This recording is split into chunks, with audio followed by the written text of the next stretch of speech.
Something that's very close to my heart is developing data services.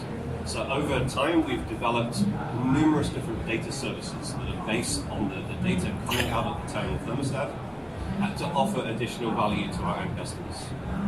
What I'm going to talk about mostly today is a service that's known as the waste checker. Stated here, we've got a few more services that are live in one of our countries.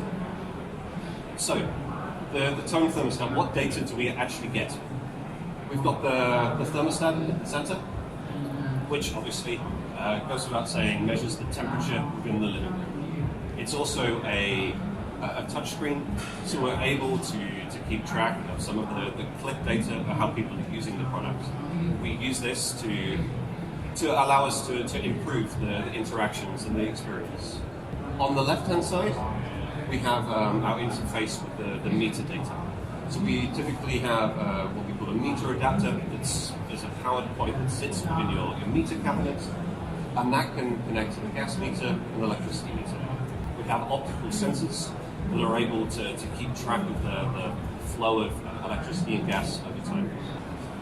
A little bit of an idea of the scale that we have going on here. So within the 3 countries we're live, we have over 350,000 displays installed. We're collecting data from over 300 different types of user interaction and sensor data. So some of which that I showed on the slide previously. A little bit of a word on our data science platform. Really the core functionality there is a tool called Apache Sparkle. So this allows for machine learning of distributed data. In the focus of the waste checker, what we're really looking to do is to maximize both the energy savings and the customer engagement. So utilities traditionally have quite a simple billing relationship with their customers. They send a bill at the end of the year.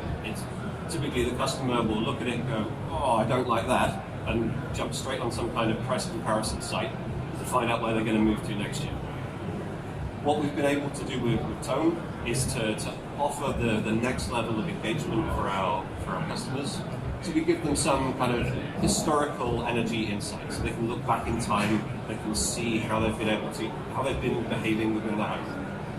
We give them access to real-time information through the app and through the display, which is typically mounted in the living room. However, the energy savings potential is limited for products like this. You're giving people insight into what's happening in the homes, but you're not giving them the actionable advice that can actually give them advice of what to do to make a difference. So if you look, the next step, or what we've proposed and have made live with the waste checker, is to move towards the appliance level diagnostics. So I'll explain a little bit more what that means. So what we've developed to date is the waste checker. This was launched to all Eneco Tone customers at the end of last year. And what we're really presenting here is we've got a number of different use cases that we dive into the appliance level and tell people whether their appliance is operating efficiently or inefficiently. Currently, right now, we offer 7 different use cases. So we offer, they're talking about the washing machine, the dryer, the fridge or freezer, the dishwasher, the heating system as a whole, and the thermostat program settings.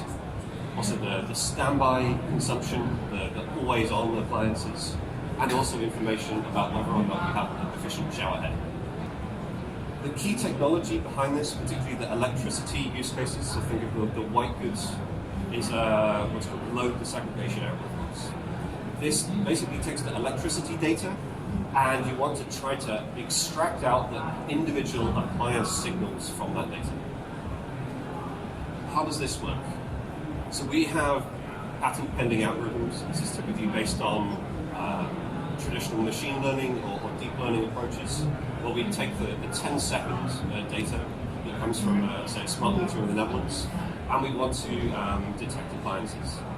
It's very difficult to separate the information out when you've got all of these appliances running at the same time, but the machine learning algorithm approach we've taken allows us to pick out these signals and give information. how do we move from here to actually offering people advice on inefficiency? So we go for an example of the dishwasher. We detect for every day all of the times the dishwasher is being used. Then we look over a period of 2 or 3 months, we look and we build up a fingerprint of that appliance, how it's being used within the home. Then we're able to compare what we see there at that fingerprint level with what we see as either the industry energy consumption standards, so I think that's EU energy labels, or peer consumption. So we can compare that to other people in similar homes with similar patterns as them. Then we can offer this as actionable insight to the end user. In this case, we're telling the user that their dishwasher is operating inefficiently, and there's various things they can do about that. If you took all of these 75,000 dishwasher cycles, ran them end to end, that would take 13 years to complete. That's the amount of data that we're picking up daily. And of these, over 25% are used inefficiently. So there's a real big potential to get people to save energy there. So, when I was thinking about coming along to the Big Data Expo, I thought, well, it would be a shame not to treat you guys to some direct insights from the data. So time for a little pop quiz. Anyone want to suggest to me, what's your guess, the most popular day of the week to do the laundry? Anyone? Saturday. Close. It's Sunday. Oh, 5 million detections are on a Sunday. Saturday, 4.9. Okay, take it to the next level. Most popular time to start the dishwasher, day and hour. So in the front row. Friday night. Friday. 9 p.m. 9 p.m. Friday is the guess. Monday, 6 o'clock. Close. Dishwashers have a very different pattern than washing machines. So washing machines, typically people use the washing machine over the weekend.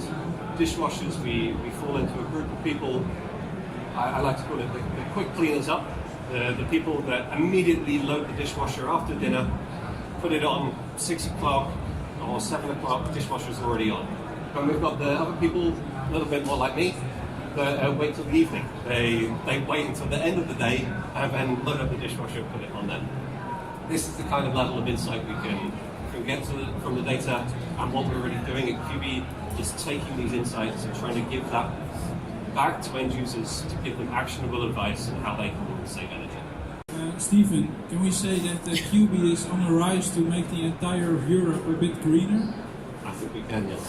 Well done, thank you very much. Thank you.